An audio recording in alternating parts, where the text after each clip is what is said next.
তোমরা যারা এসএসসি 2026 পরীক্ষার্থীরা রয়েছো তোমাদের পরীক্ষার খাতা দেখানে বিপদ সংকেত রয়েছে। কারণ তোমাদের খাতা দেখানে এমন কিছু বিষয় ঘটছে।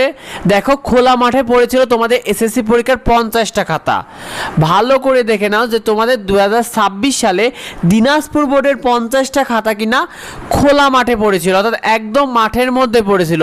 তার মানে বুঝতে পারছো যে তোমাদের খাতাগুলো নিয়ে কীভাবে মূল্যায়ন করা হচ্ছে, যে খাতা পড়েছিল মাঠের ভিতরে।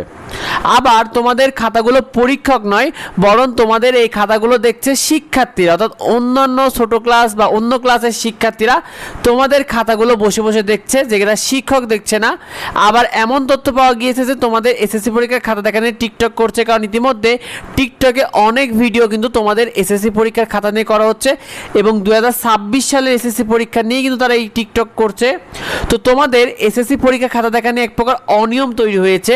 দেখো, তোমাদের এসএসসি পরীক্ষার 50টা খাতা কিন্তু পড়েছিল মাঠে, অর্থাৎ ঠাকুরগাঁও সরকারি বালক উচ্চ বিদ্যালয়ে যে বড় মাঠটা রয়েছে, এই মাঠ থেকে তোমাদের 2026 সালে এসএসসি পরীক্ষার 50টা খাতা উদ্ধার করা হয়েছে এবং যেটা ছিল কিন্তু বাংলাদেশ ও বিশ্ব পরিচয়। অর্থাৎ তোমরা যারা সায়েন্সের শিক্ষার্থীরা রয়েছে তোমাদের বাংলাদেশ ও বিশ্ব পরিচয়ের 50টা খাতা কিন্তু মাঠে পড়েছিল।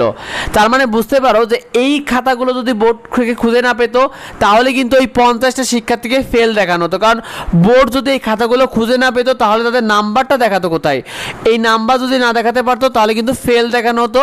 তার মানে বুঝতে পারছো যে তোমাদের খাতা দেখা নিয়ে কতটা অবহেলা তৈরি হয়েছে। আবার তোমাদের এই এসএসসি পরীক্ষার খাতাগুলো মূল্যায়ন করছে ছোট ক্লাসের শিক্ষার্থীরা, অর্থাৎ তোমাদের থেকে ছোট ক্লাসের শিক্ষার্থীদের দিয়ে আবার তোমাদের এই খাতাগুলোকে মূল্যায়ন করছে। আবার তোমাদের এই এসএসসি 2026 পরীক্ষার খাতা নিয়ে টিকটক করছে। ইতিমধ্যে সামাজিক যোগাযোগ মাধ্যমে অনেকগুলো ভিডিও ছড়িয়েছে তোমাদের এসএসসি 2026 পরীক্ষার খাতা দেখা নিয়ে টিকটক হচ্ছে।